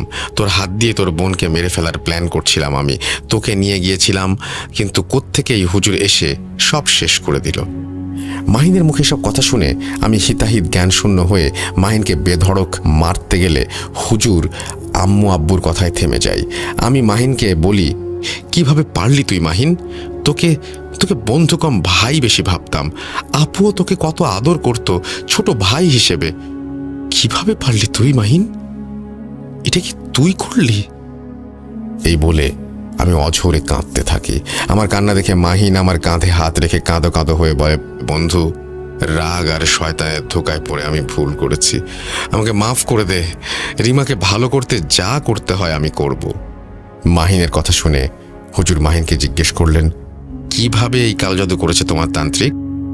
মাহিন বলল, শ্মশান থেকে পুরনো একটি লাশের হাড় ব্যবহার করে এই অবাধ্য জিনকে সেটার মধ্যে বাঁধা হয় এবং সেই হাড়ে রিমা আপুর ব্যবহার করা কাপড়ের টুকরো আটকে সেই জিনকে খোরাক হিসেবে আপুর রূহ দেয়া হবে বলে ওয়াদা করে কালো জাদু করা হয়েছে।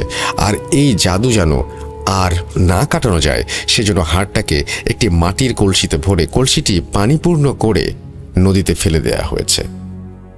মাহিনের কথাগুলো শুনে হুজুর বললেন, মানে না মেরে যাবে না? আচ্ছা, এখনো সময় হয়নি, আমি 4 দিন পর এসে এর সমাধান করার চেষ্টা করব, বাকিটা আল্লাহর ইচ্ছা। এই 4 দিন বাসায় মাদ্রাসার ছাত্র আনাবি তোরা। 1 মিনিটের জন্য যেন কোরআন পড়া বন্ধ না হয়। তোরা নিজেরাও পড়বি, নামাজ পড়বি, জিকির করবি, দোয়া করবি। আমি বাসা বন্ধ করে দিয়ে যাচ্ছি। এই বলে হুজুর বাসা বন্ধ করে চলে গেলেন। এরপর আমাদের বাসায় হুজুরের কথা মতো কোরআন পাঠ শুরু হয় মাদ্রাসার ছাত্রদের নিয়ে এসে। আমার ফরজ নামাজ সহ সকল নামাজ আদায় করি এই 4 দিন। এই 4 দিনে শুরুর দিকে আপুর থেকে চিৎকার শুনতে পেতাম যে কেউ ভেতর থেকে বলছে, বন্ধ কর বলছি, আমি আর পারছি না। এরপর আপু নিজেই আবার বলতেন, আল্লাহর কালামের শব্দ শয়তানের কানে বিষ। তোর দিন শেষ হয়ে আসছে, ইনশাআল্লাহ এবার সব ঠিক হয়ে যাবে। এরপর থেকে আপুর রুম থেকে আর আওয়াজ শুনতে পাইনি আমরা। এই 4 দিন সকাল সন্ধ্যা রাত আপুকে খাইয়ে দিতেন আম্মু। 4 দিন পর সন্ধ্যায় হুজুর আমাদের বাসায় আসলেন। উনি আপুর রুমের সামনে গিয়ে সেদিনের দেয়া চকের দাগের একটা কোনায় কেটে ঢুকে পড়লেন। হুজুরকে দেখে আপু হুজুরকে খুব সুন্দর করে সালাম দিল। হুজুর আপুর সালামের উত্তর নিয়ে বললেন, আল্লাহ তোর ওপর আরও রহমত দান করুন। নাম কি তোর? তুই কি এই পরিবার রক্ষা করছিস? আল্লাহ এর ইনাম দেবে তোর জন্য, অপেক্ষা করবে ইনশাল্লাহ। এখন থেকে তুই সাহায্য করবি এবং মেয়েটাকে সুস্থ করতে। কি করবি তো? হুজুরের কথা শুনে আপু বললেন, ইনশাল্লাহ হুজুর, আমার নাম হামজা। এরপর হুজুর একটা কাগজ নিয়ে অনেক কিছু লিখলেন আর লেখা শেষ হলে সেটা একটা গ্লাসের পানিতে ডুবিয়ে দিলেন। এরপর দোয়া পড়ে পানিতে ফু দিয়ে কাগজটা বের করে আমাদের হাতে দিয়ে বললেন, এই কাগজ এমন জায়গায় পুঁতে দিয়ে আসতে হবে যেখানে সন্ধ্যার পরেও অন্ধকার থাকে না। কোনো না কোনো কোল থেকে আলো সেই জায়গায় গিয়ে পড়ে, সেখানে পুঁতে দে। কিন্তু কোথায় পুঁতে দিলি সেটা কাউকে বলবি না, কাউকে না, আমাকেও না। হুজুরের কথা শুনে আমার আব্বু কাগজটা পুঁতে দিতে চলে গেলেন। আমার আব্বু রুম থেকে বের হতেই আমার আপু নড়ে চড়ে বসলেন আর হুজুরকে বলতে লাগলেন, তোরা কত ভীতু আর কত অসহায়, কতজন মিলে আমাদের বিরুদ্ধে লড়ছিস। দেখ কত ক্ষমতা যে এতজন মিলেও আমাকে হারাতে পারছিস না। রূহ যদি নিতে না পারি তাহলে কাউকে না কাউকে আমি মারবই। এই কথা শুনে হুজুর বললেন, আমরা এতজন নই, আমরা আল্লাহর রহমতের আশায় সবাই একটাই দোয়া করছি, এই মেয়ের সুস্থতা। হতে পারি অনেকজন উপস্থিত আমরা, কিন্তু আমাদের দোয়া একটাই, আর এই একটা দোয়ার কাছেই তুই হারবি। এরপর আব্বু ফিরে এসে গ্লাসে থাকা পানি আপুকে খাইয়ে দেন। আপু পানি কিছুতেই খাবেন না। অনেক মানা করলেও এই 4 দিনের কাজে আপুর ভেতর সেই শয়তান অনেকটাই দুর্বল হয়ে গিয়েছিল। তাই আপুকে আমরা সহজেই পানি খাওয়াতে পেরেছিলাম। আপু নাকি খাওয়ার পর হুজুর কিছু দোয়া পড়ে আপুর গায়ে ফু দিলেন আর বললেন, তুই আছিস হামজা, কালো জাদুর জিনিসগুলো বের করে দে। এরপর আপু অঝরে বমি করতে লাগলেন। বমির সাথে চুল আর কাপড় বের হচ্ছিল। বমি করে আপু অজ্ঞান হয়ে যান। হুজুর আপুর হাতে একটা তাবিজ বেঁধে দিলেন। বললেন, এই কালো জাদুর আসল জিনিস সেই লাশের হাড়, সেটা আর পাওয়া সম্ভব না। তাই তোদের মেয়ে সেই কালো জাদুর মাঝে একটা দেয়াল তৈরি করে দিলাম। দেয়ালটা এই তাবিজ আর এই কাগজে যেটা পুঁতে আসলি সেটা বানিয়ে দিলাম। মেয়ের ভেতর থেকে কালো জাদুর জিনিস বের করা হয়েছে, জিন ভর করতে পারবে না। আর যতদিন এই দেয়াল আছে মনে রাখবি এই তাবিজ যেন খোলা না হয়, আর ওই কাগজ যদি ওখান থেকে বের করে ফেলা হয় আর কিছুই করা সম্ভব হবে না। যা, আল্লাহর দয়ায় এখন থেকে তোদের মেয়ে সুস্থ, আর তোরা চাইলে হামজা তোদের সাথে থাকবে, নইলে ওকে আমি নিয়ে যাব। আমরা হুজুরকে বলি, যেহেতু দাদু আমাদের পরিবারকে রক্ষা করার জন্য জিন ডেকে গেছেন, তাহলে হয়তো এর কোনো কারণ আছে। তাই আমরা হামজাকে আমাদের রক্ষক হিসেবে থাকতে বলি, কিন্তু তার অস্তিত্ব যেন আমরা না বুঝি সেই শর্তও তাকে দেই। এরপর আমরা হুজুরকে জিজ্ঞাসা করি মাহিনকে নিয়ে কি করা উচিত। হুজুর আমাদের বললেন, দেখ, বান্দা তার ভুল বুঝতে পারলে আল্লাহও তাকে ক্ষমা করে দেন। ওর পাপের শাস্তি আল্লাহ ওকে দেবেন। তোরা চাইলে ওকে মাফ করে দে, ভুল করেছে ও। এই বলে হুজুর আমাদের বাসা থেকে চলে যান। এর একটু পর আপুর জ্ঞান ফিরে আসে এবং আপুকে আমরা সব কিছু জানাই। মাহিনের করা এই কাজ আপু বিলিভ করতেই পারছিলেন না। এরপর থেকে মাহিনের সাথে আমার সম্পর্ক একেবারে শেষ হয়ে যায়। আমি আর আব্বু মিলে সেই তান্ত্রিকের সাথে দেখা করতে গিয়েছিলাম, যার কাছে মাহিন আমাকে নিয়ে গিয়েছিল, কিন্তু তাকে আর সেখানে পাইনি। এরপর মাহিনের মা বাবাকে সব ঘটনা জানালে ওনারা রাগে আর লজ্জায় এলাকা ছেড়ে কোথাও চলে যান এবং আর কখনো ফিরে আসেননি। এরপর আল্লাহর রহমতে আপু শ্বশুর বাড়ি চলে যান এবং আমার ভাগ্নেটাও এখন ভালো আছে। সব মিলিয়ে আমরা এখন ভালো আছি আলহামদুলিল্লাহ। জানো সাবিত, এই ঘটনা যাকেই বলি কেউ বিলিভ করে না, বলে এমন কিভাবে সম্ভব। আসলে যে সয় সেই জানে কতটা যন্ত্রণা। এতক্ষণ এখানে বসে আসলে বানিয়ে বানিয়ে এত কিছু বলা সম্ভব কিনা সেটা মানুষ বুঝতে চায় না। যাই হোক, তোমার যদি মনে হয় ভূত.com শেয়ার করবা তাহলে করতে পারো, কিন্তু পরিবারের ইনফরমেশন দিবা না, যেহেতু এখানে আমার ও আমার বোনের ফ্যামিলি জড়িত। এরপর আমি রাশেদ ভাইকে জিজ্ঞেস করি সেই হুজুরের কথা, সে কোথায় আছে তাও জিজ্ঞেস করি। উনি আমাকে বললেন যে এরপর হুজুরকে আর কখনো দেখা যায়নি, বা যেখানে হুজুরের সাথে দেখা করেছিলেন ওনারা সেখানেও হুজুরকে আর পাওয়া যায়নি। হয়তো অন্য কোনো সমস্যার সমাধান করতে অন্য কোথাও চলে গেছেন উনি। এই বলেই রাশেদ ভাই ওনার ঘটনা শেষ করেন। ঘটনা শুনে আমি আর রাশেদ ভাই সিগারেট খেতে খেতে বাস স্ট্যান্ডে চলে যাই। রাশেদ ভাইকে বাসে উঠিয়ে দিই, আমি আমার বাসায় রওনা হই। রিকশায় বসে সিগারেট খেতে খেতে ভাবছিলাম, মানুষের জীবনে কি কোনো ধরনের ঘটনা নেই? কারো কারোর সাথে মিল থাকে, আবার কারো ঘটনা একেবারেই আলাদা। ঘটনাটি শুনে আমার খুব ভালো লাগায় আমি ভূত.com শেয়ার করলাম। পড়ে শোনালে খুশি হব। আর ধন্যবাদ লিসনার্স, আপনাদের এতক্ষণ সময় নিয়ে শোনার জন্য আর এত ভালোবাসার জন্য। আর স্পেশালি থ্যাংক ইউ জানিয়েছেন আমাদের টিমকে, পুরো টিমকেই। সবাই ভালো থাকবেন, সুস্থ থাকবেন আর নিরাপদ থাকবেন। ধন্যবাদ সবাইকে। কথা হবে। আল্লাহ হাফেজ।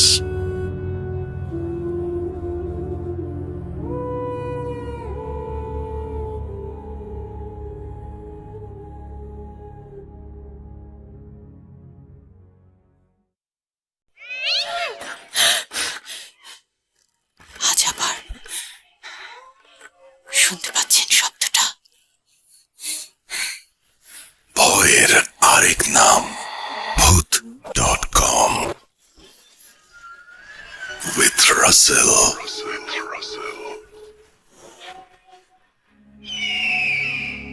হ্যালো রাসেল ভাই, আশা করছি আপনি ভালোই আছেন। আমি সোহাগ চক্রবর্তী যশোর থেকে বলছি। ভূত.com এর প্রতি ভালো লাগা, ভালোবাসা থেকেই আমার ঘটনাগুলো আপনার সাথে শেয়ার করা। আজকে আমি ইন্ডিয়াতে ঘটে যাওয়া হাসপাতালের একটি ঘটনা আপনার সাথে শেয়ার করতে যাচ্ছি।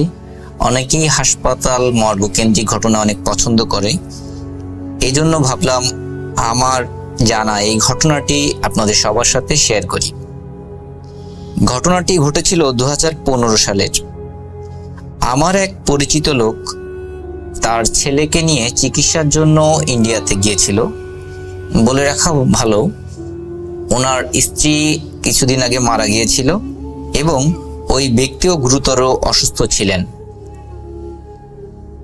তার ছেলের বয়স 15-16 বছর। তো তিনিও খুব গুরুতর অসুস্থ হওয়ায় তারা ভ্যালুরে ট্রিটমেন্টের জন্য গিয়েছিলেন। আমার অনেক পরিচিতজন ইন্ডিয়াতে থাকার সুবাদে উনি আমার সাথে যোগাযোগ করে অনেকের পরিচয় পরিচিতি নিয়েই ওখানে গিয়েছিলেন। তো দুঃখের ব্যাপার হচ্ছে উনি ইন্ডিয়াতে একটা স্বনামধন্য হাসপাতালে চিকিৎসার জন্য গিয়েছিলেন। ওনার কিডনি রোগ ছিল। উনি 25 দিন ওই হাসপাতালে ভর্তি থাকাকালীন সময়েই 25 দিনের দিনই তিনি মৃত্যুবরণ করেন। যেহেতু ওনার স্ত্রী ছিল না আর সাথে ওনার ছেলে ছিল, ওনার আসলে বাংলাদেশে তেমন কোনো রিলেটিভ ছিল না যে ওখানে যোগাযোগ করবে বা পুরো প্রক্রিয়াটি ম্যানেজ করবে এরকম। তো যখন তার ছেলেটির বাবা মারা যায়, ছেলেটি অনেকটা অসহায় অবস্থার মধ্যে পড়ে যায়। যদিও এর আগে সে বাবার সাথে 4 থেকে 5 বার ইন্ডিয়াতে ভ্রমণ করেছেন, কিন্তু ভ্যালোরে এবারই তারা প্রথম। সো ওখানকার রাস্তাঘাট, কথাবার্তা, মানুষের সাথে এই জিনিসগুলো তার তেমন পরিচিতি ছিল না। তো বাবার চিকিৎসার জন্য অনেক জিনিস তাকে কিনতে গেলেও অনেক সমস্যার মধ্যে পড়তে হচ্ছিল, কারণ সে ওখানকার ভাষা ঠিকভাবে জানে না। এমন অবস্থায় তার বাবা যখন মারা যায়, সে চরম হতাশার মধ্যে পড়ে এবং বুঝতে পারে না সে কি করবে। একে তো সে একটা বড় শোক, একটা ধাক্কার মধ্যে পড়েছে, তার বয়স অনেক কম, তারপরেও সে সম্পূর্ণ অপরিচিত একটি জায়গা। বুঝে দেখুন রাসেল ভাই, এমন পরিস্থিতিতে যদি মানুষ পড়ে, তখন তার আসলে মাথা কোন দিকে কাজ করবে আর করবে না, এটি কিন্তু আসলে ভাবা সত্যিই কঠিন। তো প্রথম দিন যেদিন তার বাবা মারা যায়, বলে রাখা ভালো, তার বাবা মারা যায় রাত 11:50-55 দিকে। তো হাসপাতাল কর্তৃপক্ষ কিছু ফর্মালিটি থাকে, সেই ফর্মালিটিগুলো ফিল আপ করে তার বাবার লাশ ওখান থেকে নিয়ে যাওয়ার জন্য বলে। কিন্তু ছেলেটি আসলে বাংলাদেশ থেকে যাওয়ায় আর তার বয়স কম হয়, সে অনেক কাকুতি মিনতি করে তার বাবাকে সকাল পর্যন্ত হাসপাতালে রাখার জন্য। কিন্তু আসলে হাসপাতালের একটা নিয়ম থাকে রাসেল ভাই, যে মৃত মানুষকে তারা সাধারণ কেবিনে রাখে না। তো ওই ব্যক্তিকে লাশ ঘরের সামনে একটা ছোট ঘর মতো আছে, আমি বিবরণে যতটুকু জেনেছি, ঘরটি বেশ ছোট, সেখানে মোট 6টা লাশ রাখা ছিল। অনেক সময় দ্রুত ডেলিভারির জন্য ওই লাশগুলোকে ওই ঘরে রাখা হয়, যারা দেখা গেল 1 ঘন্টা, 2 ঘন্টা, 3 ঘন্টার ভিতরে নিয়ে যাবে লাশগুলো, সেরকম লোকেদের ক্ষেত্রে ওই লাশগুলো ওখানে রাখা হয়।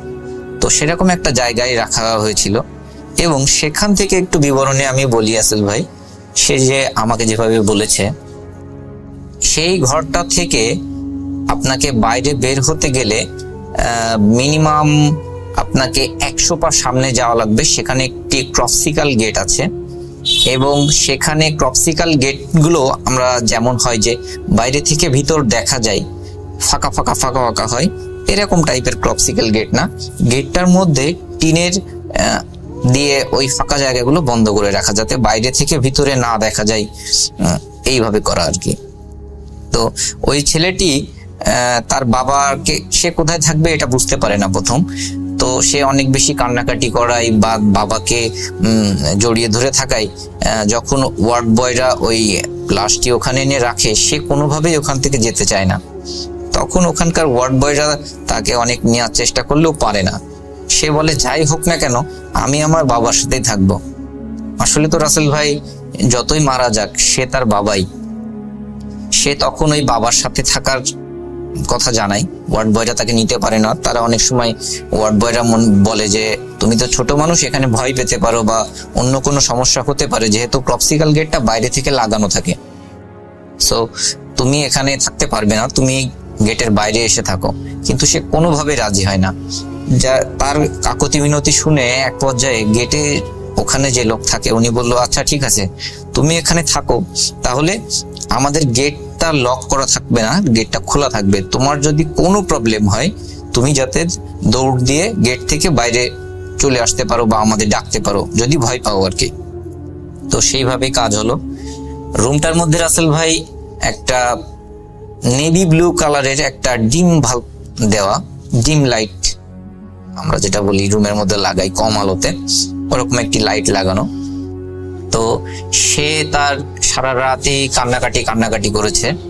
রাত 2টা 3টা এমন সময়ে সে এক পর্যায়ে আর নিচে বসে থাকতে না পেরে, সে হলো বাবার যে বেডটা, যেটা স্ট্রেচার নিয়ে আসা হয়েছে, ওই স্ট্রেচারের পরে উঠেই বাবাকে জড়িয়ে ধরে ঘুমায় পড়ে। এক পর্যায়ে সে কিছু শব্দ শুনতে পায়। শব্দটি এমন হচ্ছে, ইঁদুর সাধারণত রুমের মধ্যে ঢুকলে যেমন হয় ক্যাচকুচ ক্যাচকুচ ক্যাচকুচ করতে থাকে, একটা শব্দ করে ইঁদুরে, ওরকম শব্দ হচ্ছে। তো এখানে ইঁদুর ঢুকতেই পারে, আসলে রুমগুলো তো অত বেশি ভালো না, রুম ইঁদুর ঢুকতেই পারে, তো সে এটাকে তেমন একটা গুরুত্ব দেয় না। এবং এক পর্যায়ে তার মনে হতে থাকে তার বাবা যেন বেঁচে আছে, কারণ সে যখন ওয়ার্ড বয়ের সাথে স্ট্রেচারে করে লাশটি নিয়ে আসছিল তখন বাবার হাত পা ঠান্ডা হয়ে গিয়েছিল এবং অনেক সাদা হয়ে গিয়েছিল। তার বাবা অনেক ফর্সা লোক, একদম সাদা হয়ে গিয়েছিল, কিন্তু সে যখন বাবাকে জড়িয়ে ধরে শুয়ে আছে তখন তার মনে হচ্ছে তার বাবা বেঁচে আছে, জীবন্ত তিনি, কারণ তার শরীরে সে টেম্পারেচার ফিল করতে পারছিল। সে একটা মনের মধ্যে কেন জানি তার একটা সাহস তৈরি হয়ে গেল, সে বাবাকে খুব জড়িয়ে ধরেই ওখানে শুয়েছিল। এবার কিছু সময় পর থেকে আরো কিছু অদ্ভুত ঘটনা ঘটা শুরু হলো। সে হঠাৎ ওই শব্দগুলো বেশি বেড়ে যাওয়ার কারণে সে একটু মুখ উঁচু করে দেখে কিছু লোক ওই রুমের মধ্যে ঢুকেছে।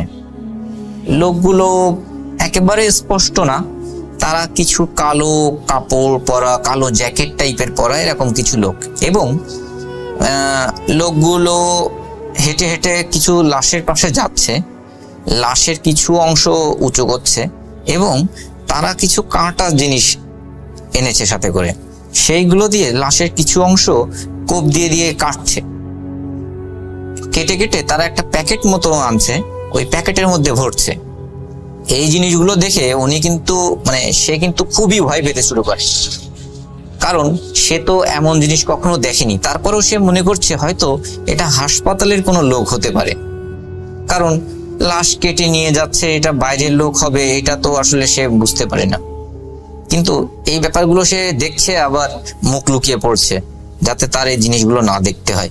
কিন্তু তার কাছাকাছি যখন ওই লোকগুলো চলে আসছে তখন পাশের একটা লাশকে যখন ওইভাবে হাত কাটছে, পা কাটছে বা শরীরের অন্য অংশ কেটে নিচ্ছে, তখন হঠাৎ সে দেখে পাশের সে একজন মহিলা। সে বলছে, আরে এই লোকের চোখ দুটো কত সুন্দর, বলেই সে দেখে আঙুল দিয়ে তার চোখটা টান দিয়ে তুলে ফেললো, এবং চোখটা যখন আঙুল দিয়ে টান দিয়ে তুলে ফেললো রাসেল ভাই, সে তো বয়স অনেক কম, সে দেখছে যে চোখের নিচে অনেকটা লম্বা ফিতার মতো অনেক কিছু একটা মাথার মধ্যে থেকে বের হয়ে আসলো, এবং ওই মহিলা কিছু না বলে বলছে এটা অনেক সুস্বাদু হবে বলে মুখে ঢোকা দিল। এখন সে এই ব্যাপার দেখে এতটাই ভয় পেয়েছে যে আসলে কি বলবে কি বলবে না। আরো রাসেল ভাই আরো অবাক করার ব্যাপার হচ্ছে, সে ওখানে কারোর সাথে ঠিকভাবে কমিউনিকেট করতে পারছে না কথা বা ভাষার কারণে, কিন্তু ওখানে যে লোকগুলো আছে সবাই তারা বাংলা ভাষাতে কথা বলছে। সে এটা দেখে খুবই ভয় পেয়েছে, কারণ এখানে তো হাসপাতালের লোক যদি হয় তাহলে তারা তো ওই ভাষায় কথা বলবে, তামিল ভাষা, হিন্দি ভাষা কিংবা ইংরেজি ভাষাতে, কিন্তু তারা কথা বলছে বাংলা ভাষাতে। এবং চোখ উঠায় সে গালের মধ্যে ঢুকায় সেটা খেয়ে খাচ্ছে, খুব বলছে হ্যাঁ খুব ভালো খেতে, এটা ভালো, ওইটা ভালো, এইভাবে নিচ্ছে। অনেকটা খাচ্ছে তারা, অনেকটা তারা প্যাকেটে ঢুকাচ্ছে। এখন এই পর্যায়ে একটা টুইস্ট আছে রাসেল ভাই। ওই যে আমি প্রথমে বলছিলাম ছেলেটা প্রথম যখন বাবার বুকের পরে উঠে চিন্তা করলো যে বাবা জীবন্ত, একটা সাহস ফিল হলো, এই ব্যাপারটা আরো পরে ইন্টারেস্টিং হয়ে যায়। সে যখন ভয় পেতে থাকে এবং বাবাকে জোরে চেপে ধরে, তখন তার বাবার একটা হাত তার গায়ের উপর দিয়ে এসে পড়ে, একদম আমরা এক হাত দিয়ে যদি কাউকে জড়িয়ে ধরি ঠিক যেভাবে জড়িয়ে ধরা হয় সেইভাবে জড়িয়ে ধরে। এখন এইটাই কিন্তু আমরা স্বাভাবিকভাবে ভয় পাবো, কিন্তু ওই ছেলেটি এতই ভয় পেয়েছিল যে যখন তার বাবার একটা হাত জড়িয়ে ধরার মতো তাকে জড়িয়ে ধরে খুব শক্তভাবে, তখন সে খুব বেশি সাহস পেতে থাকে, সে তখন আর এটা ভয় পায় না। এইভাবে সে কত বেলা ভয়তে ছিল বা সেন্সলেস হয়ে গিয়েছিল এটা সে জানে না। ভোরবেলায় যখন দেখে বাইরে থেকে কিছু আলো আসছে ওই রুমের মধ্যে, তখন দেখে ওই রুমের মধ্যে আসলে কেউ নাই, আর তার বাবার হাত কিন্তু ওইভাবে আর ধরে নেই, হাত কিন্তু আবার সোজা হয়ে গেছে। সে আসলে যতটা ভয় পেয়েছিল ওই সময়, কিন্তু পরবর্তীতে সে অনেকটাই বেশি অবাক হয় যেটা কি হলো আমার সাথে। তখন সকাল হলে সে বাইরে গিয়ে ওয়ার্ড বয় যারা ওখানে 2-1 দিন কথা বলে যাদের সাথে মোটামুটি পরিচিত হয়েছিল তাদের সাথেই বলে ঘটনাটি এরকম। তখন ওয়ার্ড বয়রা বলে যে আসলে তোমার বয়স কম বলে তোমাকে আমরা ওখানে রাখতে চাচ্ছিলাম না, এই কারণেই। এখানে এরকম প্যারানর্মাল কিছু ঘটনা ঘটে। অনেকেই দেখে যে এখান থেকে লাশ কেউ খেয়ে যাচ্ছে, অনেক সময় বাস্তবিকভাবেও লাশের কিছু অংশ গায়েব হয়ে যায়। তারপরে আরো অনেক ঘটনা ঘটে। তুমি বয়স অনেক কম হওয়ার কারণে তোমাকে আমরা ওখানে রাখতে চাচ্ছিলাম না। সো এটা ছিল ঘটনা। পরবর্তীতে ওই ছেলে আমার সাথে ফোনে কথা বললে আমি ওখান থেকে কিভাবে আসবে সেটা নিয়ে আমি তাকে সব পরামর্শ দিই। সে লাশ নিয়ে আর দেশে ফিরতে পারে না, ওখানেই তার বাবার লাশের সৎকার করে সে বাংলাদেশে চলে আসে এবং বাংলাদেশে আসার পরে সম্পূর্ণ ঘটনাটি আমার সাথে শেয়ার করে। আমি আজকে সেই ঘটনাটি আপনার সাথে শেয়ার করলাম রাসেল ভাই। যদি আপনার ঘটনাটি পছন্দ হয় তো শ্রোতাদের উদ্দেশ্যে আপনি প্রচার করবেন আর ভালো থাকবেন। ধন্যবাদ রাসেল ভাই।